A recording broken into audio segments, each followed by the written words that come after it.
Alright, sound check. Welcome to Intermediate Python. So for this session, we'll be talking about visualization, data structures, new data structures, control structures. This is basically just a review. And then we'll end with a case study. Right, so let's get started. Basic plots with Matplotlib. So far, you already know some packages and libraries available to Python, such as NumPy. We use it for numerical computation. For this session, you'll get to know another important package, and it's called Matplotlib, and it's very important for data visualization. So data viz is very important in data analysis. It's used to explore data, report insights, basically to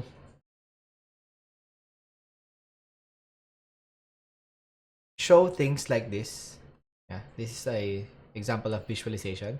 So after this session, you'll be able to build your own graphs and visualizations like this. And yun, yung sa exercise proper, this is something that you will build, this one. So I want you to pause this video for a while and take a look at this and try to see and understand what this visualization is telling us.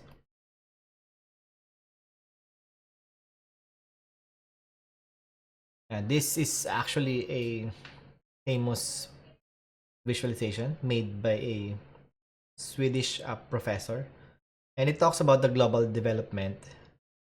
And sikat ito. It has been viewed millions of times in the internet.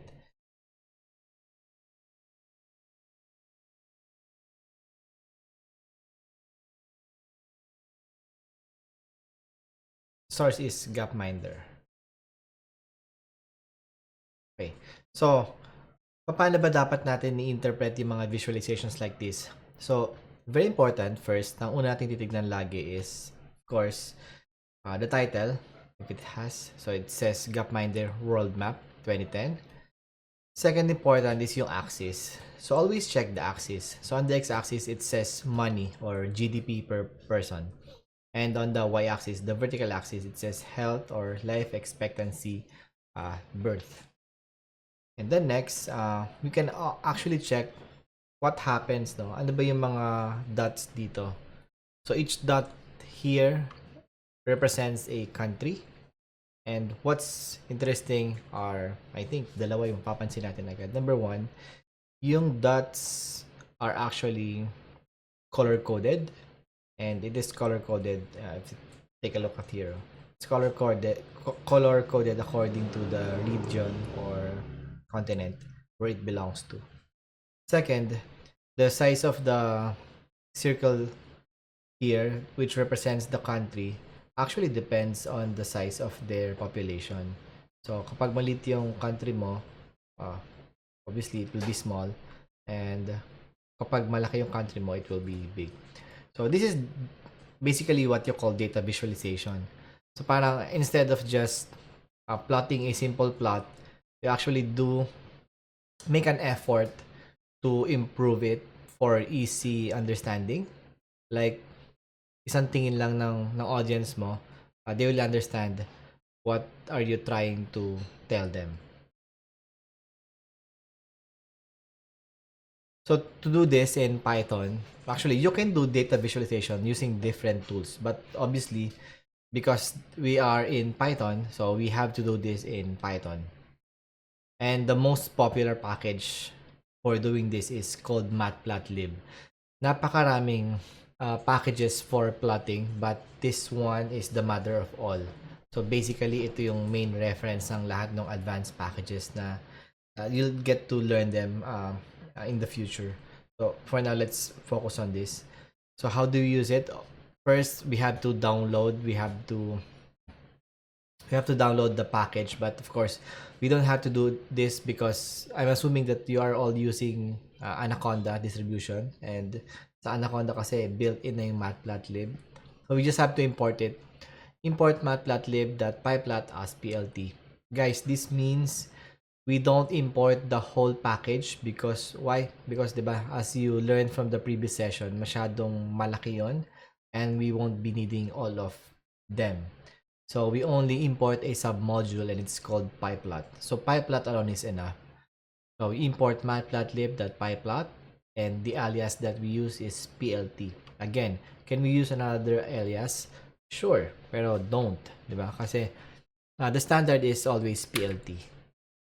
So how do we create a plot? First, of course, we need data. We need values that we are going to plot. So let's create a list. Let's call it tier, and it contains 4 entries. And then let's create another list. We called it pop, short for population. And kung yung year, obviously these are the years. And the population are actually the world population. The units is in billions.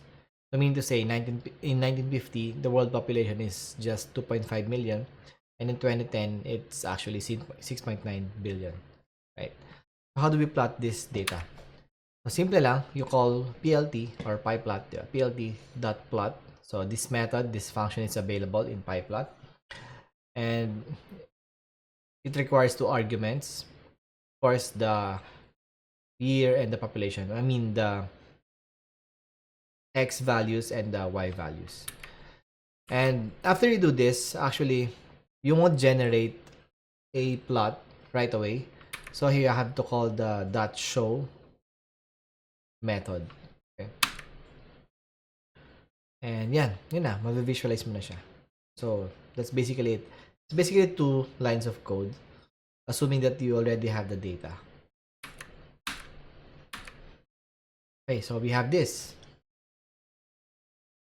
So, this looks good naman, no? So, pag tinanong ka ng, when you show this to your audience, so, let's say we ask, in 1960, di ba? Ano ba yung population natin during 1960? And they might think that, okay, the population in 1960 is actually around 3.2 billion people. But actually, mag-ingat kayo doon. And why? Ang problem dito is, when you plot something using a line plot, a continuous line plot like this, parang you are telling the audience as if you have the full story or you have the complete data, where in fact hindi, di ba? Going back, we only have 4 points, di ba? Ayan lang naman talaga yung alam mo eh. Do we really know the population in 1960? Di ba? No, we don't have it in our data. Parang nag-interpolate lang tayo. So, be very careful when plotting things like that. So, be very responsible. So, the better approach to visualize this is by using another type of plot. So, it's something like this. Instead of a continuous line plot, parang dots lang yung gagamitin natin to represent a point. Kasi when we do it this way, it's so clear that we only have 4 points in our data. And that plot is actually called a scatter plot. So how do we use a scatter plot? So ganun pa rin, we import pyplot. We still have the same data. Instead of plt.plot, instead of the dot plot, we can call plt.scatter. So yun lang, basically, just call a different function and input the same arguments and then show it, and then yun, boom, you have this visualization now. So this is clearer. Okay, questions? Obviously we don't have. Histogram. Okay, next, another, diba, we discussed 2 types of plots. Basic plot is line plot, and then the other one is scatter. One more important, very important, widely used type of graph is called a histogram. It's actually used to explore datasets to get an idea about the distribution. But wait, ano ba yung distribution, di ba? Let's clarify this. Distribution is actually like, for example, di ba, in the College of Engineering. So you want to count how many students are in the program of computer engineering or electronics engineering or civil engineering or architecture, etc. So if you want to visualize that, basically aside from counting, we want to visualize that, and when you visualize that, you'll actually get an idea about the distribution. So ang meaning ng distribution is how much yung students that are taking this and that. Basically, yan yung distribution. So, for example, we have this line, and then we have data points. So, this point is obviously around 0. This one is around 0.5, 0.6, I don't know. This one, 1 point something, etc. And so, drawing natin sila sa number line. And if we want to get, this is the data. If you want to get a visualization using a histogram to get an idea about the distribution, here's what you can do.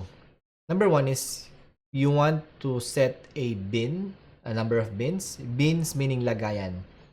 So in this case, we want to set 3 bins. Why? Wala lang. Let's just try 3. So what will happen is that I'll just put all the data points which belongs to the correct bin. So for example, in the bin number 1, the range of values is from 0 to 2. So the number of data points that belongs to this bin is actually how many?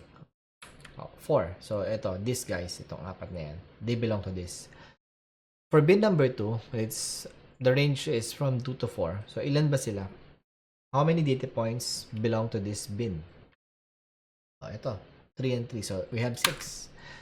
And then finally, we have 2 remaining data points which belongs to bin number 3. So this visualization here below is what you call a histogram. So you'll get, parang nagkakaroon ka na idea how many belongs to a specific group or a specific class. And this is a histogram. So how do we create a histogram?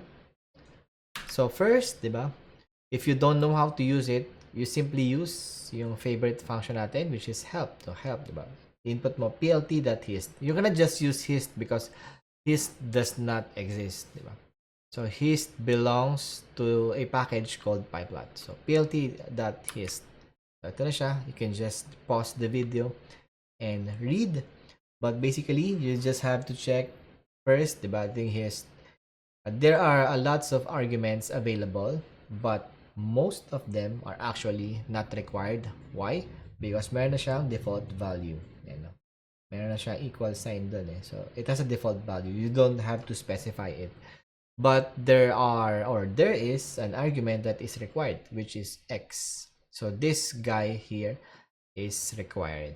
Yung bins is actually not required, but we can set it later. So, let's try. So, suppose I have these values. Ito yung data mo. You collected the data, store them in a list, store them in a list called values. To visualize this, you can simply call plt.hist and input the values. Input this object. And then the bins is actually not required, but let's just try to set it to 3. And then, again, show it. And then you'll get this visualization. Actually, this is the example that I just showed you earlier. Ito yan. This is how you generate it. Right? Of course, common question is, can we change things like colors, etc.? And the answer is, of course, yes. But you just have to read the documentation. But yeah, a lot of things are possible here. And in case you want to go for fully customization, but sometimes Matplotlib has limitations, and that's the time that you'll try to look for another library or package. But basically, yung basic tasks of plotting and visualization, Matplotlib is actually enough. Let's try, diba? Where do we use this kind of visualization? Let's take a look at the population pyramid. And I want you to pause this video for a while and think about what this graph is telling us. Right, so I'm assuming that you have paused the video and let's continue. So basically, it actually shows the distribution of the people in the European Union, EU, in the year 2010. And it's divided into, according to gender, diba? Male or female. And then it is divided according to the age bracket. We have 0 to 4, age 5 to 9, up to 100. And then, yeah, that's the y-axis. And on the x-axis, it's actually the population in millions. So you can think of it as a histogram, but it is rotated 90 degrees. So, yeah. So, basically, when you try to look at a visualization like this, aside from the obvious observations, it's important that you think what the data is telling you based on the visualization. And from here, some things that are notable are, first, the shape of the distribution, diba? Meaning to say, for EU, pinakamarami sa kanila is in the age bracket of 30 up to 50, and this is the workforce. Next would be the babies, the kids, the children. And then, of course, konti yung matatanda. Why? Of course, siguro namamatay na, etc. Ganyan. Yeah, basically, this is true for both male and female. But, yung difference then that we can see here is that actually the females have longer lives. Because, tinan mo, at the age 90 to 94, yung male konti na lang, female medyo mas marami pa. So, things like that. Okay? Next, I'll be showing you another population pyramid, but this one is a predicted, based on data. This is the predicted population pyramid by the in the year 2050. So, what happens now? So, this distribution looks flatter. Diba? Kung dito, we have lots of workforce. In the year 2050, we don't have them. Konti na lang sila. Kasi yung mga tao dito before, most likely, nandito na sila napunta. And the good thing about this is, number one, when you look at the age 95 and 100 and above, actually, there's a lot of people here, diba? That's reaching that specific age, meaning to say, umahaba yung life expectancy, which is good, diba? Kasi sino ba naman yung gustong, sino ba ang ayaw ng mahabang buhay? Okay? And, mas marami pa rin yung female, diba? Na, mas mahaba pa rin yung buhay ng female in general. But, the possible problem here that we can see is, the workforce has decreased. And, possible implication of that is, yung senior natin dito, diba? They cannot work, obviously. So, they have to rely on the government or maybe their relatives who are working. So, meaning to say, there's a pressure in this age group sa workforce natin para ma-sustain yung financial needs, especially nung mga age group na nasa taas. So, in effect, the government might impose higher taxes, etc., etc. So, that's it. So,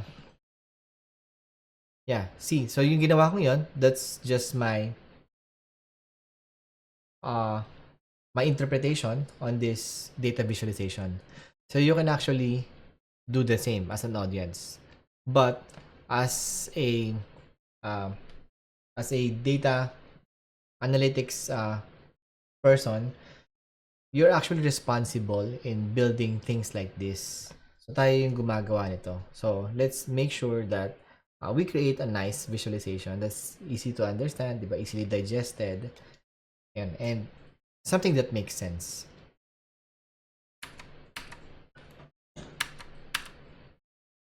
Next, let's talk about customization. So in this data visualization, there are a lot of options, diba? Like, lagyan mo ng color, lagyan mo ng different types of plots, etc., etc. But ultimately, the choice depends on number one, the data, and number two, more important, is the story that you want to tell. So hindi dito pwede yung my favorite color is pink, so I'm gonna use pink all the way. No, diba? You have to check what the data is and yung relevance nung visualization na gagawin mo, and again, the story that you want to tell your audience.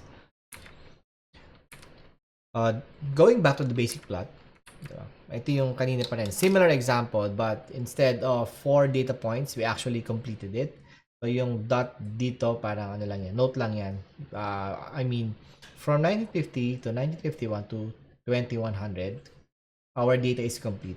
Hindi ko lang sinulat, obviously, it will not fit the screen. Pero we have more data now. And we can plot it. And then we can show it. And tada, di ba? We have it. Now, what's missing here? Number one is we don't have axis labels.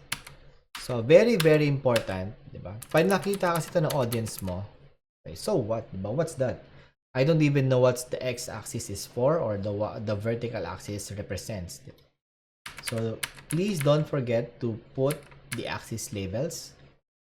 And how do we do that? Di ba? After plotting, you can just call that x label, and then the input argument here is a string, and then y label for the y-axis. The input is another string, and then we show it, and yun na. So you'll generate axis labels. So this is obviously better now. Of course, we don't stop with that.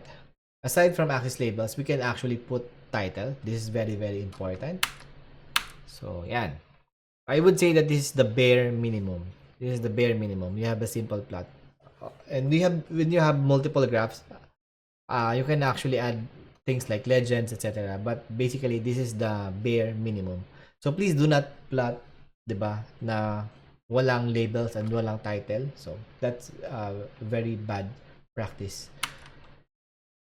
Next, we can also customize yung ticks na tinatawag natin. Let's try to set the y ticks. Y means vertical, and we pass a list. This is what will happen, diba? Originally, diba, it's not yet implemented na. Originally, this is how it looks like. Diba? Our visualization looks like this. And when you check the y-axis, it started actually from 2. And it ends to 11. So that's the range of values that it graphs. But that's actually can be misleading. Kasi usually, when you start from the origin, usually, not always the case, but usually, you would want this to start at 0 instead of some other number. So to set that, we can call y-ticks, and yeah, it will use this scale for the y-axis. 0, 2, 4, 6, 8, 10. So when we show it, take a look what will happen with this graph. Yun. Diba? So on the y-axis, it now starts from 0 and it ends with 10. And for me, this is a little bit nicer. Why? Because when you take a look at 1950, diba, alam mo agad na it's around 2 point something. Unlike previously, when you take a look at 1940, diba, you might think na okay, 1940 we have 0 kasi it's nasa baba eh. But actually not. So this is a better way to do it. So we can set it again using y-ticks. Additionally, diba, we can pass another list, diba? This is the first list that we passed for the ticks, and then we pass another one. And we do this, and when we do this, this is what will happen. So, yung 0 na to, will be changed into a 0 but as a string. This 2 will be mapped into this string 2b, etc. This 4 will be mapped into 4b. And what will happen is this, diba? This is before, and after applying this, it will be, yeah, tada. So that's how you change the labels into strings. So this is now clearer. Why? Because it says 2b, 4b, 6b. So alam mo na the y-axis is actually in billions. Kasi we're talking about world populations, di ba? Kasi kung 0 to 10 lang, what's 8, di ba? Is it in millions or 100,000, etc.? But doing it this way, it's now much clearer. Next, we can also add historical data. So for example, di ba? Earlier, this is what we have from 1950 to 2000 to 2100, right? And we want to add more data. And to add data, what we can do is just concatenate. And to concatenate, we can just simply use the plus operator. So we add the data from 1800, 1850, and 1900, and the corresponding population. So take note lang, no? Inuna natin yung 3 pieces of additional data before the year, diba? Why? Because this year's, syempre, it's earlier, much earlier than 1950. So hindi pa pwede yung mauna yung year muna and then we add this one. No. Kasi there's a time component eh. So obvious naman yun. 1800 should be first before 1950, etc. etc. Okay, so yun lang ginawa natin dito. So we will still have the same object, year and pop, but they are now updated. So let's try to plot it and put again the labels, the titles, the tick marks, and show it. And so from here, from 1950 to 2100, it will look like this. Yeah. And why is that important? So it's important to include all the data that you have. Kasi, for example, if you only presented this, and then I ask you, or you ask your audience, can you guess what's the population during the 1920s? So it's somewhere here, di ba? So based on the pattern or on the trend, parang it will look like the population in 1920 is about 1 billion only. But is that true, di ba? We cannot assume. So we always have to check the data. And upon checking the data, hindi pala siya tutuloy-tuloy ng ganun. So meaning to say, during the 1800s up to 1920, 1910, diba? We have a slow increase of in terms of population. But during the 1950, dun talaga nag-boom. It becomes exponential. Ang bilis tumaas nung population natin. That's why the people born here are actually called baby boomers, diba? So that's the reason. And we don't have to be scared about overpopulation because based on data, hindi naman talaga tayo mag-overpopulate. No? It will plateau somewhere here. And yun na, dito na siya. But obviously, this is just still a prediction based on their data analysis. Okay. So let's try to recap before and after. Before, this is how we plot it. But after adding some customization, it now looks like this, which is better, more complete. Diba? Ayun. So I'll see you on the next video.